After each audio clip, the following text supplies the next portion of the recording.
The unexpected delivery, the morning artificial sunlight filtered through the massive viewport windows of Station Nexus 7, casting long shadows across the Academy's main lecture hall. Sarah Chun sat in her usual spot, row 12, seat C, her dark hair tied back in regulation style as she focused on Professor Kethval's forearm gestures. The Zeltharian instructor was explaining the finer points of defensive formations, his crystalline voice carrying easily through the amphitheater filled with cadets from 17 different species. Sarah had grown comfortable in this diverse environment over the past 2 years.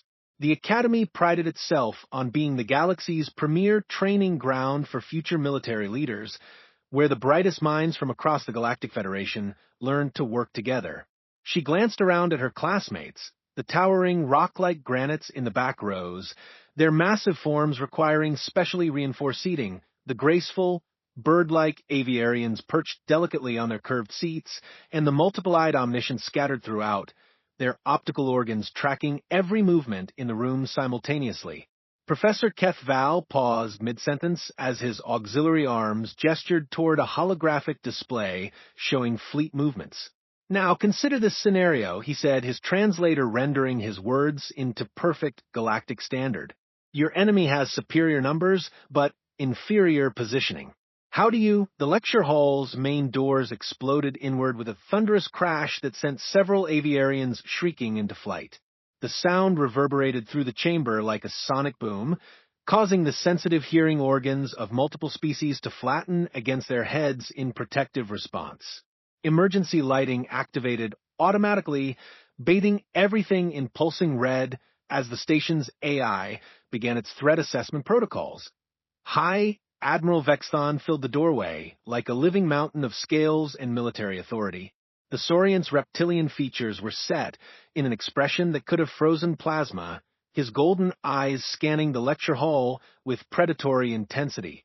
His dress uniform, adorned with enough metals to arm a small ship, gleamed under the emergency lights. Behind him, for members of his personal guard flanked what appeared to be an ornate, ceremonial container floating on anti-gravity cushions. The Admiral's voice, when he spoke, carried the kind of authority that had ended wars and toppled governments. Emergency Protocol 7 is now in effect. All cadets will maintain current positions until further notice. His massive clawed hand gestured toward the floating container. We require immediate identification of the human currently occupying row 12, seat C. 200 alien faces turned in perfect synchronization toward Sarah's position. The silence was so complete that she could hear her own heartbeat echoing in her ears. She felt heat rising in her cheeks as she slowly raised one trembling hand. That would be me, sir. Cadet Sarah Chun, Earth Defense Corps, serial number, negative, Admiral Vexon interrupted, consulting a data tablet that looked comically small in his massive claws. Records indicate no human by that designation enrolled at this facility. State your true identity and purpose. The words hit Sarah like a physical blow. She blinked several times, certain she had misheard. Sir, I've been attending classes here for 2 years. Professor Kethval, tell him, Professor Kethval's forearms had gone completely still, a sign of extreme distress in his species. His crystalline voice carried harmonics of confusion when he spoke. Admiral, I remember this student clearly. She has attended every class, submitted all assignments, earned marks consistently in the top 10% of her year group. He paused, his optical organs focusing on Sarah with sudden uncertainty. But now that you mention it, I cannot recall any enrollment records or initial intake interviews. The floating container chose that moment to emit a soft, melodious chime that seemed to resonate through the bones of every person present. Ancient symbols began glowing along its surface, casting patterns of light that seemed to shift and dance when viewed directly. The container's AI spoke in a voice that sounded like distant starlight given form. Delivery confirmation protocol initiated. Recipient identification required. Package addressed to unknown human, row 12, seat C, station Nexus 7. Authorization level, Omega Prime. Please provide biometric verification for release. Sarah felt every pair of eyes in the amphitheater boring into her as she stood on unsteady legs. I don't understand what's happening here. I'm just a cadet. I study tactical theory and xenobiology. I've never done anything that would warrant Omega Prime authorization. Admiral Vexthon's tail, thick as a tree trunk, lashed once behind him in a gesture that made his guard step back instinctively. Omega Prime clearance is reserved for actions that fundamentally alter galactic history. 3 beings in the past century have possessed such authorization. 2 of them are dead. The container extended a bioscanner, its mechanical arm moving with fluid precision. Standard verification required. DNA sample, retinal scan, and neural pattern analysis. Please comply for package release. Sarah looked around the silent amphitheater, seeing expressions ranging from curiosity to outright fear on the faces of her classmates. With a deep breath, she extended her hand to the scanner. The device hummed softly as it took its readings, then fell silent for exactly 10 seconds. When the container spoke again, every alarm in the station began screaming simultaneously. Identity confirmed. Biometric match, 99.97%. Neural pattern verified against classified archives. Recipient authorization confirmed. Omega Prime clearance. Warning: contents classified at highest levels of galactic security. Opening containment seal now. The lid of the container began to iris open with mechanical precision, revealing an interior lined with what looked like crystallized starlight. Nested within the ethereal glow lay a metal unlike anything Sarah had ever seen. The star of ultimate sacrifice was wrought from metals that seemed to absorb light rather than reflect it, its surface inscribed with symbols that appeared to shift and flow when observed directly. But it was the documentation beneath the metal that made Sarah's blood turn to ice. She lifted the parchment with trembling fingers, her voice barely a whisper as she read aloud. For services rendered during Operation Starfall. Classification level, Omega Prime. Details sealed by unanimous order of the Galactic Council. Her voice cracked on the next line.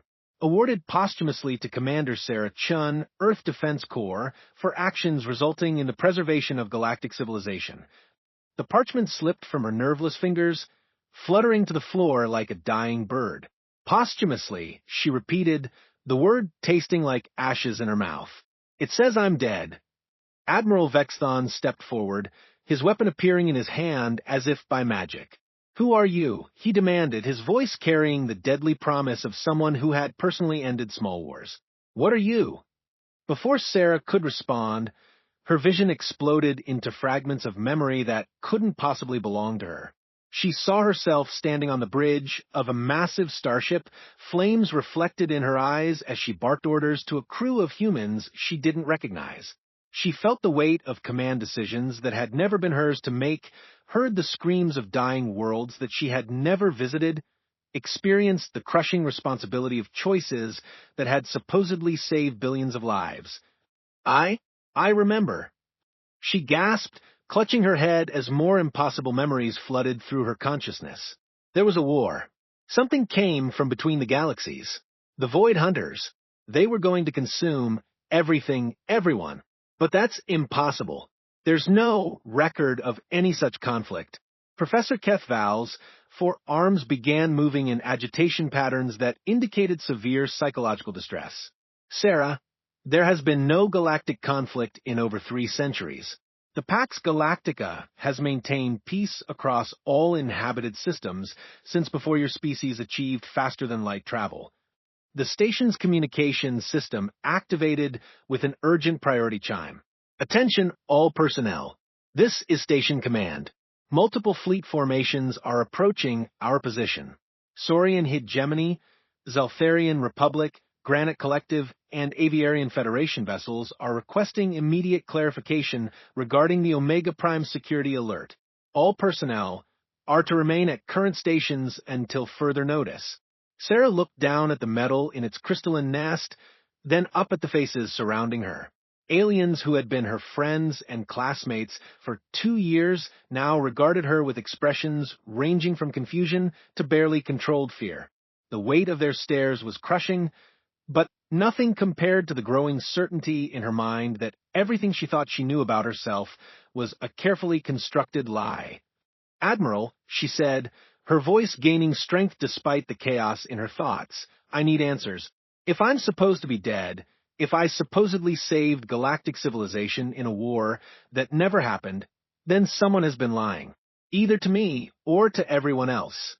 The Admiral's golden eyes narrowed as he considered her words.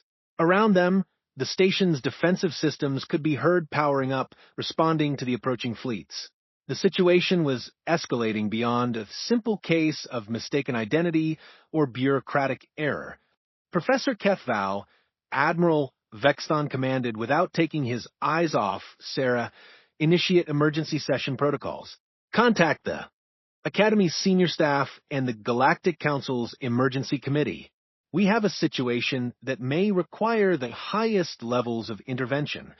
As if summoned by his words, a new figure appeared in the lecture hall's doorway.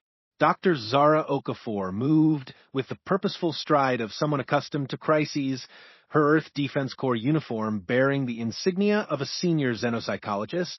Her dark skin bore the subtle scarring that came from extended deep space service, and her eyes held the haunted look of someone who had seen too much. Admiral Vexton, she said, her Nigerian accent lending music to the formal words, I'm afraid the situation is more complicated than you realize. Cadet Chun, or rather, Commander Chun, is experiencing the breakdown of a memory suppression protocol that was implemented for reasons of galactic security. The lecture hall fell into absolute silence. Even the station's background hum seemed muted as Dr. Okafor continued. 2 years ago, the individual you know as Sarah Chun volunteered for complete memory reconstruction following trauma sustained during classified military operations. The procedure was deemed necessary to maintain the stability of human-alien relations across the galaxy. She paused, her gaze settling on Sarah with something that might have been compassion. The Sarah Chun you know is a carefully constructed identity built over the suppressed memories of one of humanity's greatest military heroes. Sarah felt the floor, seeming to tilt beneath her feet. You're saying my entire life is fake? My memories, my friendships, my studies, none of it is real? The person you've become is real, Dr. Okafor said gently.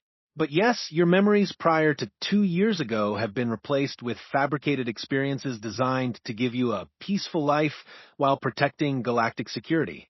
The process was voluntary, though I suspect you don't remember consenting to it. Admiral Vexton's weapon remained trained on Sarah, though his expression had shifted from hostility to something approaching respect mixed with fear. What exactly did she do during these classified operations that required such extreme measures? Dr. Okafor glanced around the lecture hall at the assembled cadets, representatives of species from across the galaxy, before answering. She ended a war that could have resulted in the extinction of all sentient life in 3 galaxies. And in doing so, she demonstrated capabilities that certain members of the Galactic Council deemed too dangerous for general knowledge. The implications of her words settled over the lecture hall like a suffocating blanket. Sarah could see the fear growing in the eyes of her classmates. Beings who had considered her a friend just moments before now saw her as something potentially dangerous, something that had been hidden among them. The approaching fleets, Professor Kethval said slowly, his crystalline voice taking on harmonics of dawning comprehension, they're not coming to arrest her. They're coming because they're afraid of what she might remember. Dr. Okafor nodded grimly. The memory suppression was always temporary. We knew this day would come eventually. The question is whether we're prepared for the consequences. As if summoned by her words, Sarah felt another wave of buried memories crashing through her consciousness. This time, she saw herself standing before a council of alien leaders, their faces grave as they voted on something that would change everything. She remembered making a choice, a sacrifice that would ensure peace, but cost her everything she had been. The metal in its crystalline container pulsed with inner light, responding to her proximity like a key recognizing its lock. And in that moment, Sarah understood with crystal clarity that her peaceful life as a cadet was about to end forever. The question was whether she would be strong enough to face the truth of what she had once been, and what that might mean for the galaxy she had apparently died to save. The hidden truth, the emergency council chamber deep within Station Nexus 7 had been designed to accommodate representatives from all major galactic civilizations. Now, as Sarah found herself seated at the center of a circular table surrounded by beings who could reshape the galaxy with a single decision, she understood why the room felt more like a tribunal than a meeting place. High Counselor HFY of the Zoltharian Republic presided over the gathering, her crystalline form refracting the chamber's light into prismatic patterns that danced across the walls. To her left sat General Koroth of the Granite Collective, his massive stone-like form requiring reinforced seating that could support several tons. The Aviarian Federation's representative, Sky Marshal Vethlin, perched on a specially designed roost that allowed her wings to remain folded comfortably. Admiral Vexthon represented the Saurian hegemony, while the Omniscient Confederation had sent Mindspeaker Zal, whose multiple sensory organs tracked every micro-expression in the room simultaneously to Dr. Okafor stood beside a holographic display that showed real-time positions of the various fleets maintaining their tense standoff around the station. The atmosphere in the room crackled with barely contained tension as each representative struggled to process what they had learned. High Counselor Teaser's voice carried crystalline harmonics of authority when she spoke. Dr. Okafor, you will now provide complete disclosure regarding Operation Starfall and the actions that led to Commander Chen's memory suppression. The stability of our alliance depends on understanding the full scope of this deception. Dr. Okafor activated the holographic display, which showed a three-dimensional map of the galaxy. 3 years ago, our deep space monitoring stations detected anomalous readings from the galactic void. Initially dismissed as sensor ghosts, these readings intensified over several months until we realized we were observing the approach of an extragalactic force unlike anything in recorded history. The display shifted, showing dark shapes moving between the stars like hungry shadows. Sarah felt her breath catch as fragmented memories stirred in response to the images. The entities we designated as Void Hunters possessed technology that operated on principles we still don't fully understand. They consumed matter and energy at the quantum level, leaving behind regions of space that were literally empty. No atoms, no energy, no possibility of life ever existing there again. General Karatha's rumbling voice carried the deep tones of shifting mountains. The Granite Collective's archives contain no record of such a threat. Surely an invasion of this magnitude would have been impossible to suppress from historical records. That was the point, Dr. Okafor replied. The first system they consumed was the Kepler Reach, a remote region inhabited only by automated mining platforms. When our investigation fleet arrived, they found 37 star systems had been reduced to absolute void. Not destroyed, completely erased from existence. Sky Marshal Vethlin's feathers ruffled in patterns indicating extreme agitation. 37 systems vanished, and the Galactic Council was never informed. Sarah found her voice despite the growing pressure of returning memories, because they were moving toward the core worlds, toward Earth, Zelthar Prime, the Granite Foundries, all the heavily populated systems, and traditional military doctrine was completely useless against them. Admiral Vexthon's golden eyes fixed on her with laser intensity. How could you possibly know that? The memories were coming faster now, like a dam breaking under pressure. Sarah saw herself standing in the command center of humanity's newest dreadnought, the Indomitable Spirit, as reports flooded in from across the galaxy. She remembered the moment of horrible clarity when she realized that conventional warfare would only feed the Void Hunters' insatiable hunger. Because I was there, she said, her voice growing stronger as more pieces fell into place. I commanded the joint task force that made first contact. We lost 17 ships in the opening engagement before we understood what we were facing. They weren't just destroying our vessels, they were consuming the energy from our weapons and using it to become stronger. Dr. Okafor nodded grimly. Commander Chen's tactical innovation was to recognize that the Void Hunters' strength was also their weakness. They required massive amounts of energy to sustain their consumption process. Starve them of that energy, and they became vulnerable. Mindspeaker Zol's multiple eyes focused on different points in the room as they processed information at superhuman speed. Energy starvation tactics would require sacrificing significant military assets as decoys while maneuvering strike forces into position. The casualty projections alone would be staggering. They were, Sarah admitted, the weight of command decisions settling back onto her shoulders like a familiar burden. We lost 40% of the combined Galactic fleet in the opening phases of Operation Starfall. But it worked. While the Void Hunters consumed the energy from our sacrificial formations, human engineering teams had been retrofitting our remaining ships with quantum dampening fields. The holographic display shifted to show technical specifications that made several representatives lean forward with interest. The technology was elegant in its simplicity. Rather than fighting the Void Hunters with conventional weapons, human engineers had developed systems that created localized zones of quantum stability where the entity's consumption abilities simply stopped working. High Counselor Tetris harmonics took on notes of incredulous disbelief. You're describing technology that violates several fundamental principles of physics as we understand them. Human physics, Dr. Okafor corrected. One of the advantages of being a relatively young species is that we haven't had time to become locked into rigid thinking patterns. When conventional physics failed, human scientists simply developed new physics. General Karatha's massive form shifted as he processed the implications. The Granite Collective's philosophers have long debated the nature of impossible solutions. You're saying humans specialize in achieving the impossible? Sarah felt a smile tugging at the corners of her mouth as more memories returned.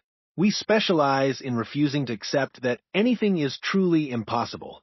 When the quantum dampening fields proved effective against individual Void Hunters, we scaled up the technology. The final phase of Operation Starfall involved converting the indomitable spirit itself into a massive quantum dampening generator. A ship-sized weapon, Admiral Vexthon said slowly. The energy requirements alone would have required the complete destruction of the vessel to power a single activation, which is exactly what we did. Sarah's voice carried the weight of sacrifice and pride in equal measure. The indomitable spirit jumped directly into the center of the Void Hunter fleet and detonated its entire quantum core. The resulting dampening field created a zone of absolute quantum stability spanning several light years. Every Void Hunter caught within that zone was instantly rendered powerless. The chamber fell into stunned silence as the full scope of the human sacrifice became clear. Sky Marshal Vethlin was the first to speak, her voice carrying harmonics of awe and terror. You destroyed your own flagship with yourself aboard to save the galaxy. How did you survive?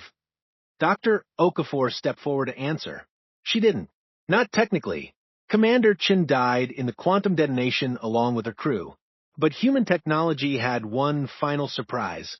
The quantum dampening field had an unexpected side effect. It preserved the neural patterns of everyone caught in the blast at the moment of detonation. The implications hit Sarah like a physical blow. You reconstructed my consciousness from quantum echoes. I'm not even the original Sarah Chun. I'm a copy. You're a continuation, Dr. Okafor corrected gently. The same neural patterns, the same memories, the same personality. The technology that saved you was developed by human scientists working around the clock during the war's final phase. They called it the Phoenix Protocol, the ability to preserve consciousness beyond physical death. Mindspeaker Zol's multiple eyes suddenly focused on a single point as they processed the full ramifications. This changes everything. If humans possess technology that can preserve consciousness beyond death, it fundamentally alters the balance of galactic power. Death is no longer an absolute limitation for your species, which is why the Galactic Council voted to classify the entire operation, High Counselor Tetris said, her harmonics carrying notes of political calculation. The knowledge that humans had developed practical immortality technology would have destabilized governments across the galaxy. Admiral Vexthon's claws extended involuntarily as the pieces fell into place.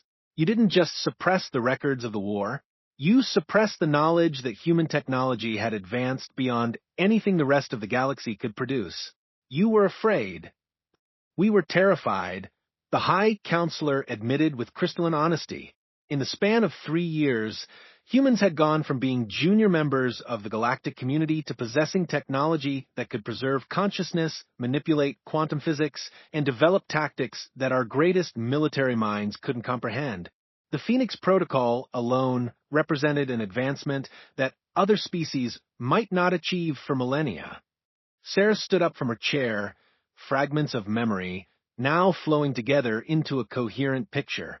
She remembered the final council session, where representatives from across the galaxy had debated what to do with humanity's suddenly revealed capabilities. The fear in their eyes had been palpable, not of human aggression, but of human potential. "So, you offered me a choice," she said, the memory crystallizing with perfect clarity. "Undergo memory suppression and live a quiet life as a cadet, or remain as Commander Chun and watch human-alien relations collapse under the weight of galactic fear." Dr. Okafor nodded. "You said you wanted to prove that humans could be trusted with power by choosing to give it up. The memory suppression was your idea, Commander. You believed that by sacrificing your personal glory, you could preserve the alliance that had defeated the Void Hunters." The weight of her past self-sacrifice settled over Sarah like a mantle of responsibility. She had chosen to save the galaxy twice, once by dying to stop the Void Hunters, and again by choosing to forget her heroism to preserve peace. But now, as she looked around at the faces of the galactic representatives, she could see that the fear remained. If anything, learning the full scope of human capabilities had made them more afraid, not less. "There's something else you need to know," she said, more memories surfacing as she spoke. "The Phoenix Protocol wasn't just used on me. We managed to preserve the consciousness patterns of over 10,000 humans who died during Operation Starfall. They're currently stored in quantum matrices aboard ships scattered throughout human space." The silence that followed was absolute. Finally, General Karoth spoke, his voice carrying the weight of mountains grinding against each other. 10,000 of your greatest military heroes, preserved beyond death, waiting to be restored if needed. You've essentially created an army of immortal warriors. "We created a safeguard," Sarah corrected. "Those consciousnesses won't be restored unless humanity faces extinction-level threats. There are guarantee that what happened with the Void Hunters can never happen again to any species in the galaxy." High Counselor Sarah's form shimmered with agitation. "And who decides what constitutes an extinction-level threat? Who controls this army of immortal humans?" The question hung in the air like a challenge, and Sarah realized that this moment would determine whether her sacrifice had been worth it. The representatives were looking at her not as the hero who had saved them, but as a potential threat to be contained. Outside the chamber, she could sense the tension of the fleet standoff continuing to escalate. Both sides were waiting for her decision. Would she remain the peaceful cadet Sarah Chun, or reclaim her identity as Commander Sarah Chun, the woman who had redefined what it meant to be human in a galaxy full of aliens? The choice she made in the next few minutes would reshape the future of human-alien relations for generations to come. The choice of hero Sarah stood in the center of the council chamber, feeling the weight of history pressing down on her shoulders. The holographic displays around the room showed the positions of dozens of warships, each one representing a civilization that had once trusted her enough to follow her into battle against the Void Hunters. Now those same civilizations viewed her as a potential threat to be contained or eliminated. The memories were fully restored now, flowing through her consciousness like a river that had been dammed and suddenly released. She remembered every detail of the war, the desperate battles, the impossible odds, the moment when she had made the choice to sacrifice everything for a chance to save the galaxy. But she also remembered something else, something that Dr. Okafor hadn't mentioned in her briefing. You're all afraid of the wrong thing, Sarah said, her voice cutting through the tense silence.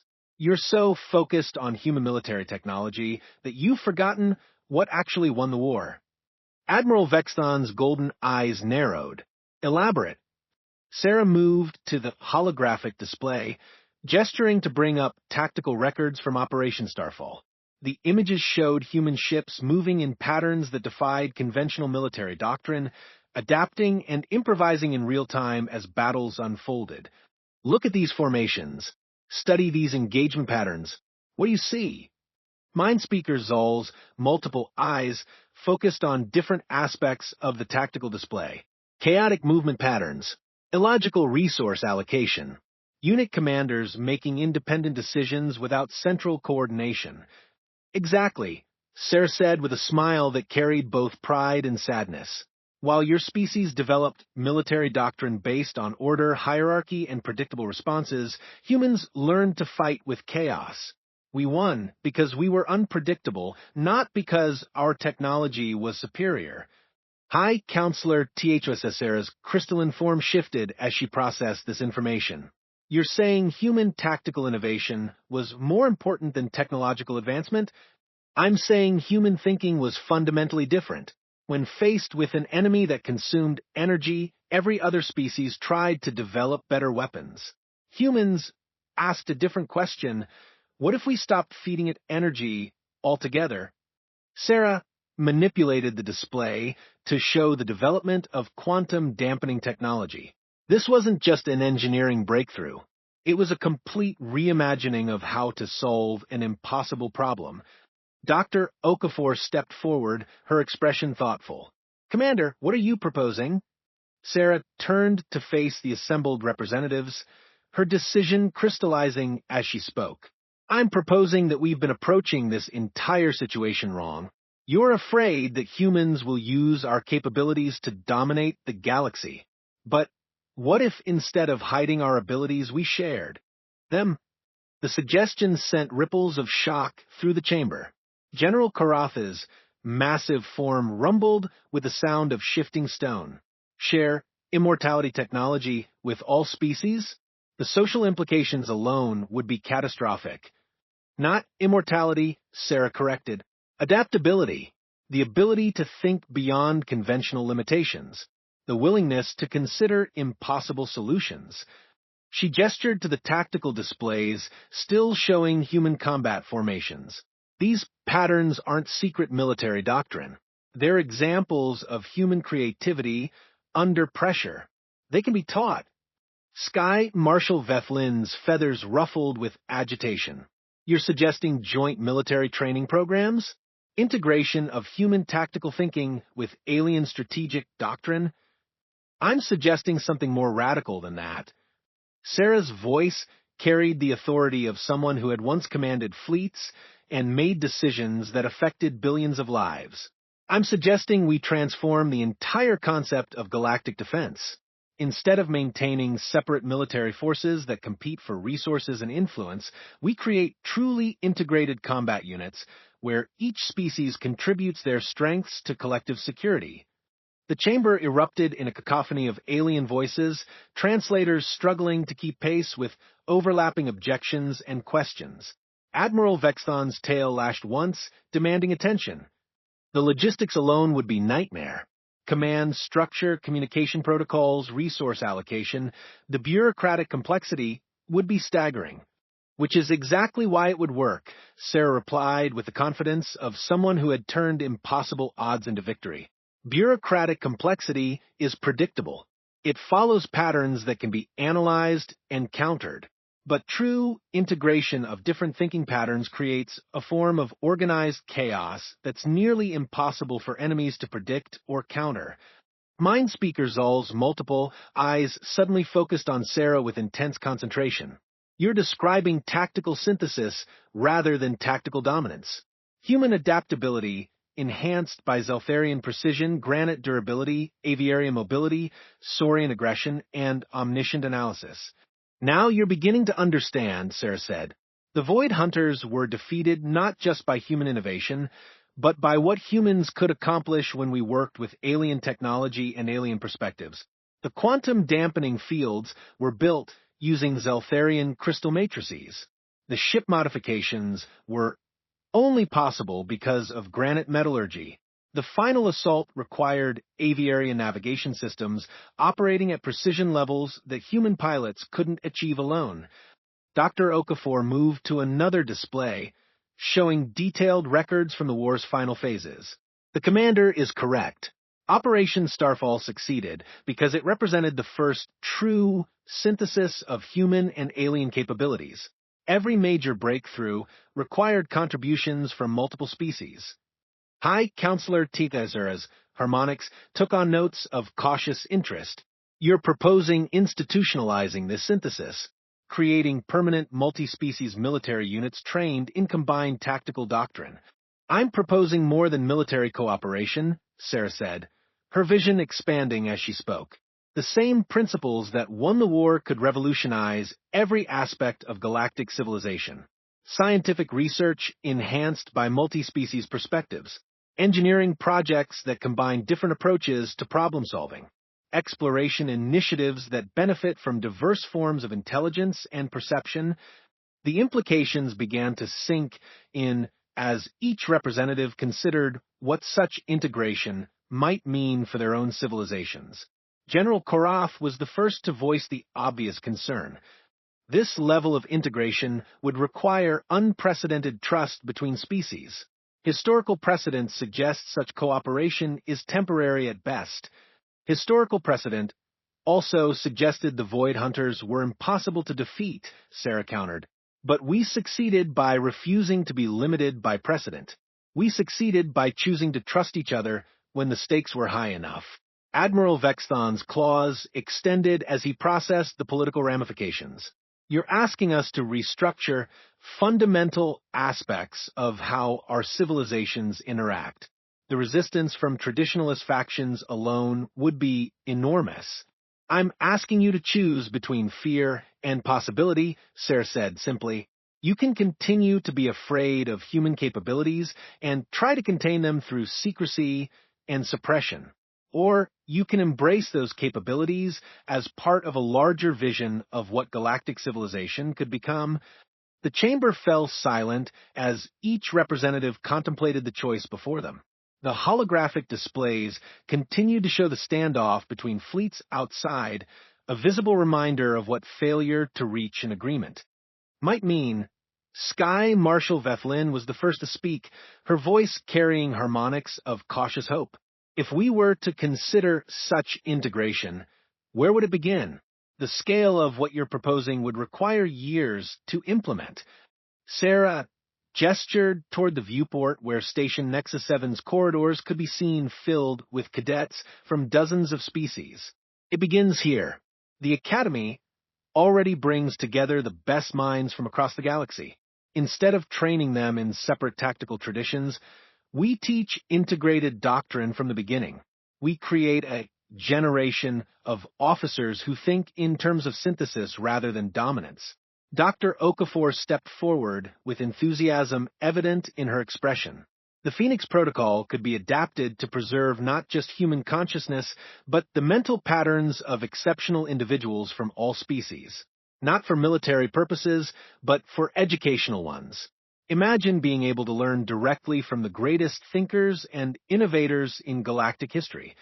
Mindspeaker Zol's multiple eyes tracked the implications at superhuman speed, a repository of knowledge and experience that transcends individual mortality. The educational potential alone would be revolutionary, but it would require each species to contribute their most closely guarded secrets, High Counselor HFY Cesara observed. Technologies and knowledge that have been protected for millennia, just as humans contributed the Phoenix Protocol, Sarah replied. Trust has to start somewhere, and trust is built through shared sacrifice and mutual benefit. General Korath's massive form rumbled with the sound of deep contemplation. The Granite Collective's foundational philosophy speaks of strength through endurance. Perhaps there is wisdom in considering endurance through cooperation. The debate continued for hours, with each representative wrestling with the implications of Sarah's proposal. But Gradually, as they explored the possibilities and addressed each other's concerns, a consensus began to emerge. Not agreement, that would take much longer to achieve, but a willingness to consider transformation rather than containment. Finally, High Counselor THYSS called for formal decision. Commander Chen, your proposal represents the most radical restructuring of galactic civilization since the formation of the original alliance. Implementation would require years of negotiation, planning, and careful integration. Are you prepared to dedicate your restored life to making this vision reality? Sarah looked around the chamber at beings who had once been willing to follow her into battle against impossible odds. The fear was still there, but now it was balanced by something else, hope, the possibility that the galaxy could become something greater than the sum of its parts. I already dedicated one life to saving galactic civilization, she said with quiet determination. I'm willing to dedicate this one to helping it grow into something worth saving. Admiral Vexthon was the first to stand, followed by the other representatives. It was a gesture of respect rather than agreement, but it was a beginning. Very well, the High Counselor declared. Station Nexus 7 will become the pilot program for integrated tactical training. Commander Chun will serve as Director of Synthesis Operations, with authority to develop curriculum and training protocols that combine the best elements of all member species' military traditions. As the council session concluded and representatives began making their way to communications centers to brief their respective governments, Sarah remained in the chamber with Dr. Okafor. The older woman smiled at her with something that might have been pride. You realize this is going to be even more difficult than fighting the Void Hunters, Dr. Okafor observed. Changing how people think is harder than changing how they fight. Sarah picked up the star of ultimate sacrifice from its crystalline container, feeling the weight of both her past and future responsibilities. The hardest part is behind us, she said. We've already proven that impossible things can be accomplished when people choose cooperation over competition. Through the viewport, they could see the various fleets beginning to stand down from their battle formations. Ships that had been prepared for conflict were now adjusting their positions for diplomatic coordination. It would be a long process with setbacks and challenges that couldn't yet be imagined. But for the first time since her memories had been restored, Sarah felt truly hopeful about the future. The galaxy had been saved from the Void Hunters through sacrifice and innovation. Now it would be transformed through trust and shared purpose.